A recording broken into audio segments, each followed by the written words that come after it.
नमस्कार दोस्तों, एक बार फिर से आप सभी का स्वागत है एविजन इंस्टीट्यूट के YouTube channel Avision SSC bank exams में। और हम हाजिर हैं 16 जनवरी के करंट अफेयर्स के साथ, जिसमें 10 मोस्ट इंपोर्टेंट क्वेश्चन आपके साथ डिस्कस करते हैं। अब देखिए, यहाँ पे एक चीज आपको बता दें कि ये हमारा evision.co.in का वेबसाइट को विजिट कीजिए और वहाँ पे बहुत सारे कोर्सेज हैं, ऑनलाइन कोर्सेज, वीडियो कोर्सेज, साथ ही साथ टेस्ट सीरीज है जो कि आप परचेज कर सकते हैं बेस्ड ऑन लेटेस्ट पैटर्न पे। उसके बाद और एक चीज बता कि अगर हमारा कोड JEETU G210 सर्च करते हैं तो आपको उस पर 10% का इंस्टेंट डिस्काउंट मिल जाएगा। तो आशा करते हैं जाके आपको एक बार हमारे साइट को विजिट करेंगे। क्वेश्चन की तरफ चलेंगे तो यहाँ पे क्वेश्चन में कहा है कि इंडियन आर्मी ने 20 मिलियन US डॉलर का एक आइडिया फोर्स के साथ डील साइन किया यूएवीज का। यूएवी क्या होता है? Unmanned aerial vehicles. Unmanned aerial vehicles होते हैं, उसका एक डील साइन किया है। तो किस टाइप के ड्रोन्स हैं? अब ये क्या होगा? तो ये स्विच ड्रोन जो होंगे उन्हीं के लिए साइन हुआ है डील। देखिए, इंडियन आर्मी क्या कर रहा है कि स्विच ड्रोन्स खरीदने के लिए मुंबई बेस्ड एक मैन्युफैक्चरिंग कंपनी जिसका नाम है आइडिया फोर्स, वो खरीद रहा है यूएवीज। यूएवीज कैसे? स्विच यूएवीज, जो कि इंपॉर्टेंट है हाई ऑल्टीट्यूड वेरिएंट के लिए, जिनका नाम है स्विच अनमैन्ड एरियल व्हीकल्स। और इसका जो कॉस्ट है वो आपको बता दें कि 20 मिलियन US डॉलर है। अगर क्वांटिटी की बात करें तो यहाँ पे इंडियन आर्मी ने क्वांटिटी को डिस्क्लोज नहीं किया है। अब बात करते हैं स्विच के बारे में। तो स्विच क्या है? एक फिक्स्ड विंग यूएवी है जो कि वर्टिकल लैंडिंग और टेक ऑफ में माहिर है। अब वर्टिकल लैंडिंग और टेक ऑफ का मतलब कि उसको रनवे की कोई जरूरत नहीं होगी, वो अपने जगह से ही टेक ऑफ कर लेगा और लैंड कर लेगा। उसके बाद अगर बात करें तो ये डिप्लॉय होता है हाई ऑल्टीट्यूड में और हार्श एनवायरमेंट, मतलब कि जैसे बहुत खराब एनवायरमेंट हो गया, आंधी तूफान या फिर बर्फीले तूफान, उसमें भी ये काम करते हैं। और ये डे नाइट सर्विलेंस में काम आएंगे। और ये जो इंडियन आर्मी को ड्रोन जो है वो over the period of 1 year, एक साल के अंदर ये डिलीवर हो जाएंगे। ये चीज आपको समझना जरूरी है दोस्तों कि इंडिया चाइना का जो स्टैंड ऑफ गलवान वैली में या फिर जो लेक के सामने चल रहा है लद्दाख में, तो वहां पे बहुत कारगर साबित होंगे, क्योंकि वहां पे बहुत दिनों से दिक्कत हो रही है। अभी भी इंडियन आर्मी अपनी जगह पे डटी हुई है और अपना पोजीशन पे है। तो उसके लिए यहाँ देखा गया कि उसी के लिए बेसिकली इसको डील किया गया है, ताकि वहां से बैठे बैठे भी नजर रखा जाए, इंडियन आर्मी कंप्लीट उस एरिया की नजर कर सके। ठीक है। नेक्स्ट क्वेश्चन क्या कह रहा है कि इंडियन इकोनॉमी फॉर 2020-21 में फिच रेटिंग से हिसाब से क्या रहेगा? तो वहां पे जो है 9.5% का रेटिंग दिया गया। देखिए क्या कह रहा है कि फिच रेटिंग एक जीडीपी रेटिंग कंपनी ऑर्गेनाइजेशन है जो एक्सपेक्ट कर रहा है कि इंडिया का जीडीपी कितना रहेगा? -9.4% रहेगा इन द फिजिकल ईयर 2021। देखिए, कंट्रैक्ट बाय माइनस यहाँ पे होगा -9.4% इन द फिजिकल ईयर, जो कि अप्रैल 2020 से मार्च 2021 के बीच का ये रेटिंग है। मतलब जिस समय हम लोग कोविड-19 के लॉकडाउन में थे और पेंडेमिक में थे, उस तरह का बात हो रहा है। फर्दर उसने ये भी एक्सपेक्ट किया है, फिर प्रोजेक्ट किया कि वो एक्सपांड हो जाएगा 11% से इन द फिजिकल ईयर 2022। मतलब कि अप्रैल 2021 से मार्च 2022 के बीच में वो 11% से ग्रोथ देखा जाएगा, तो वो बढ़ोतरी होगी। ठीक है दोस्तों। नेक्स्ट क्या कर रहा है? टेस्ला ने एक रजिस्टर किया first fully own subsidiary in India in which city. अपना एक सब्सिडरी यहाँ पे रजिस्टर किया है। तो कौन सी सिटी में हुआ? तो बेंगलुरु। ये देखिए, हाल ही में बहुत इंपॉर्टेंट न्यूज रहा कि इलोन मस्क, जिनको अभी हाल ही ने एक ऑर्गेनाइजेशन ने डिक्लेयर किया कि दुनिया के सबसे धनी या फिर सबसे पैसे वाले व्यक्ति हैं, उनकी एक इलेक्ट्रिक व्हीकल कंपनी है टेस्ला, जो कि अब अपना एक सब्सिडी लगा रही है बेंगलुरु में। और उसका नाम क्या रखा गया? Tesla India Motors and energy private limited. ठीक है। ये जो बात हुआ था, ये टेस्ला इंडिया का, वो इनकॉर्पोरेट हुआ था 8 जनवरी 2021 को। और एक बहुत ही इंपॉर्टेंट डील है दोस्तों, क्योंकि इलेक्ट्रिक व्हीकल मतलब कि पॉल्यूशन फ्री की तरफ हम लोग मूव कर रहे हैं, पॉल्यूशन फ्री वर्ल्ड की तरफ। अभी मतलब हम लोग अब ऐसा हो जाएगा कि हम लोग इलेक्ट्रिक, आप पेट्रोल पंप के जगह पे यहाँ पे इलेक्ट्रिक पंप देखेंगे, आप इलेक्ट्रिक स्टेशन देखेंगे, एक्चुअली इलेक्ट्रिक स्टेशन, जो कि वहां पे आपको इलेक्ट्रिक चार्जिंग स्टेशन मिलेंगे अलग अलग जगहों पे। इससे पहला तो चीज कि पॉल्यूशन बहुत कम हो जाएगा। और एक टेस्ला जैसे एक बहुत बड़ी कंपनी जो first of its kind India में आ रही है, जो कि most valuable auto company in the world है, अगर ये है तो इसमें क्या होगा? अल्टीमेटली इंडिया का जीडीपी बूम करेगा और एम्प्लॉयमेंट बहुत ही इस सेक्टर में बढ़ेंगे।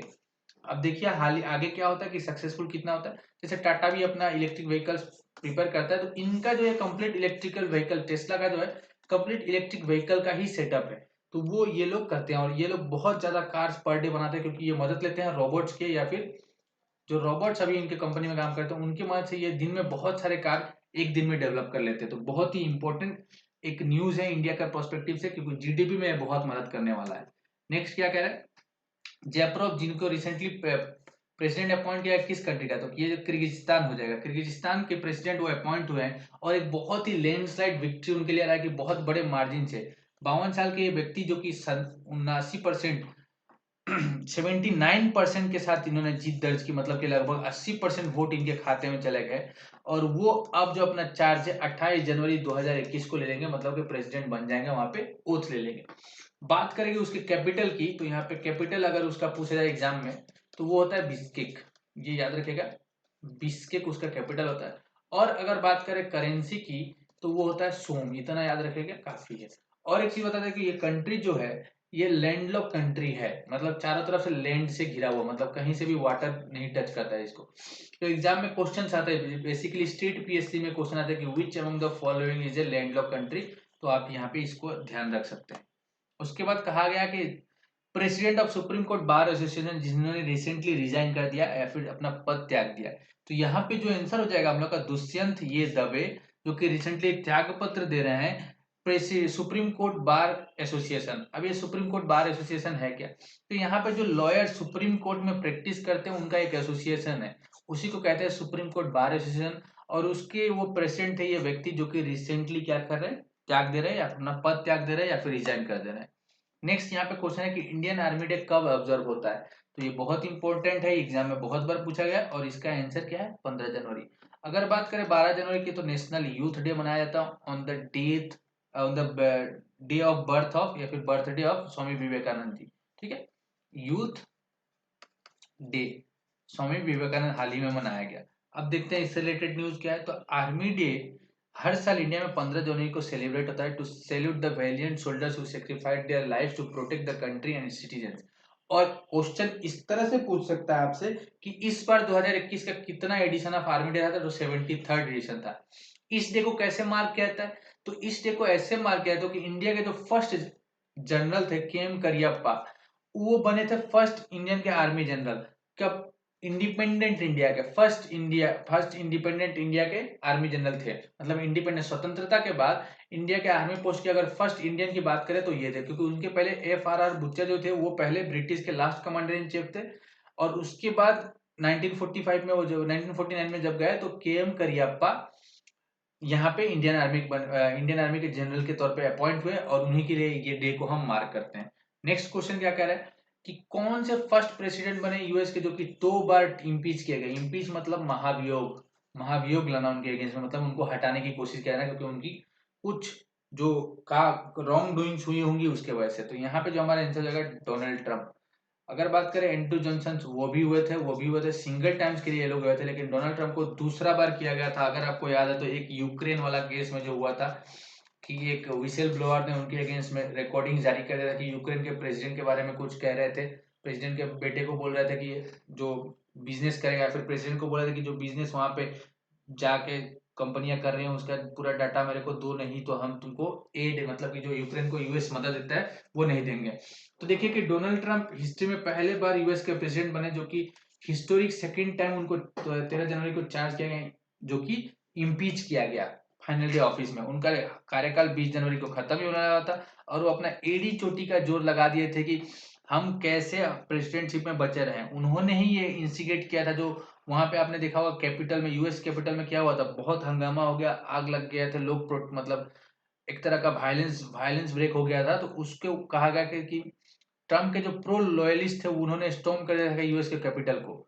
ठीक है, क्योंकि उन्होंने कहा था कि fight like hell like against the elections, US के जो इलेक्शन जिसमें फाइनली जो बाइडेन जो प्रेसिडेंट अपॉइंट हो चुके, मतलब बन चुके हैं, जीत चुके हैं, लेकिन ट्रम्प इसको मानने को तैयार नहीं। तो हाउस ने वोट किया 232:197 के अगेंस्ट में टू इम्पीच मिस्टर ट्रम्प। ठीक है, नेक्स्ट क्वेश्चन, किस एम्स ने रिसीव किया कायाकल्प award for the third time, तीसरे टाइम के लिए अवार्ड किसने रिसीव किया, तो यहाँ पे हो जाएगा एम्स भुवनेश्वर। अब देखिए एम्स भुवनेश्वर जो India All India Institute of Medical Sciences AIIMS है भुवनेश्वर में, उसने अप्रूव किया इस first metal once again for promoting cleanliness hygiene creating sustainable practice in public health facilities. ये जो कायाकल्प अवार्ड है ये पब्लिक हेल्थ फैसिलिटीज में दिया जाता है और ये जो अवार्ड दिया गया एम्स भुवनेश्वर के दिया गया। इस अवार्ड में क्या दिया जाएगा, 2 करोड़ रुपया का पुरस्कार दिया जाएगा उसके परफॉर्मेंस के लिए।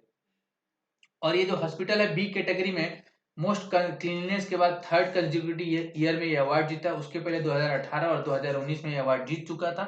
इस बार उसने फिर से ये अवार्ड जीता है। ठीक है, next question, 75th foundation of the food corporation of India is celebrated on कौन से दिन पे? तो यहाँ पे हो जाएगा 14 जनवरी को एफसीआई को एज ए फाउंडेशन डे मनाया। तो उसी दिन एफसीआई जो हमारा है food corporation of India found हुआ था, इसीलिए 14th को food corporation day foundation day पे मनाता है। ऑन जनवरी 14 उसका 75th था, ये याद रखिएगा, इंपॉर्टेंट होता है। फूड कॉर्पोरेशन ऑफ इंडिया एक स्टैट्यूटरी बॉडी है जो कि ऑपरेट करता है under the ministry of consumers affair, food and public distribution, जो फूड के रिगार्डिंग काम करता है। जो ग्रेन्स हो गए, अलग अलग चीजों के कोल्ड स्टोरेज में कैसे चीजों को स्टोर करना है, जब दिक्कत हो, जब जरूरत हो तो कैसे लोगों को अलग अलग लोगों तक पहुंचाना है। और ये जनवरी 14 को मनाया जाता है। इनिशियली इसका अगर बात करें तो फाउंड कब हुआ था? तो 1965 14 जनवरी को फाउंड था। याद कीजिए कि 1965 में हम एक पाकिस्तान के साथ वार जीते थे, जिसमें खाने की जरूरत नहीं, खाने की चीजें हमारे पास नहीं थी। तो लाल बहादुर शास्त्री जी ने कहा था जय जवान जय किसान, ये उनका स्लोगन था, जय जवान जय किसान, ताकि हमारे किसान आ गया। यहाँ तक किया गया था कि एक वक्त कहना छोड़ दीजिए आप लोग, ऐसा कहा गया था। तो किसान उसमें भी राजी थे। तो लाल बहादुर शास्त्री जी ने ये स्लोगन दिया था, आपको जानना चाहिए, हिस्ट्री रिलेटेड है। अब यहाँ पे देखिए, इनिशियली उसका जो हेडक्वार्टर था चेन्नई में था, अब उसको लेटर मूव कर दिया गया न्यू दिल्ली में। ठीक है, तो हेडक्वार्टर रिलेटेड क्वेश्चन भी याद रखना। उसके बाद है 51st IAF to be held from January 16 to 24 in which state? कौन स्टेट में होगा? तो ये गोवा में हो जाएगा। अब IFFI है क्या? तो international film festival of India, जो कि सेलिब्रेट कर रहा है इस बार लेजेंडरी फिल्म मेकर सत्यजीत रे के लिए, और सेलिब्रेट करेगा उनके वर्क, उनका जो काम रहा है सिनेमा इंडस्ट्री के लिए, जो कि एक बहुत बड़े इंपॉर्टेंट मशहूर डायरेक्टर रहे, बंगाल से आते हैं। तो उनकी स्क्रीनिंग के लिए उनको इस बार उनके वर्क को सम्मान दिया जाएगा इस फिल्म फेस्टिवल में, और उनके 5 क्लासिक्स को यहाँ पे स्क्रीन किया जाएगा as a part of tribute कि सत्यजीत रे जी ने क्या किया था। अब उसमें क्या है, पत्थर पंचाली, उसके बाद अगर बात करें जो कि फर्स्ट फिल्म उनका था अपू ट्रायोलॉजी 1964 का एक ड्रामा था, चारुलता, सोनार केल्ला। उसके बाद उन्होंने शतरंज का खिलाड़ी, घोरेर बाइरे, ये सब जो मूवी उन्होंने डायरेक्ट किया था, ये सब उनको वहां पे स्क्रीन किया जाएगा। और ये मार्क किया जाएगा कि हमारे सत्यजीत रे जी का कितना कंट्रीब्यूशन था हमारे यहाँ पे टोटली हमारे फिल्म इंडस्ट्री या फिर डायरेक्शन में। तो ये हमारे कुछ मोस्ट इंपोर्टेंट करंट अफेयर्स थे जो कि बेस्ड थे 16 जनवरी को लेके। अगर वीडियो अच्छा लगा तो दोस्तों काइंडली लाइक कीजिएगा, थंब को दबाना ना भूले, और साथ ही साथ बेल आइकन को प्रेस कीजिए और सब्सक्राइब कर लीजिए, ताकि ज़्यादा से ज़्यादा लोगों को हेल्प मिले और जितने भी इंपॉर्टेंट नोटिफिकेशन आते हैं हमारे चैनल में वो आप तक पहुंच जाए। एविजन एसएससी एग्जाम पे जैसे कि जॉब नोटिफिकेशन हो गया, या फिर 5 बजे आप देखिएगा तो रोज एक वर्ल्ड अफेयर, एक अफेयर्स की तरह जाता है कि क्या होता है उसमें, या तो कुछ इंपॉर्टेंट करंट अफेयर्स को हम लोग फास्ट वे में पूरा डिस्क्रिप्टिव वे में डिस्कस करते हैं, या फिर कुछ योजना होते हैं, या फिर माउंटेन पास, जैसे कि माउंटेन पास के वीडियो गए हैं, फिर योजना के वो सब डिस्कस करते हैं, तो वो आप भी देख सकते हैं। Thank you very much, have a nice day.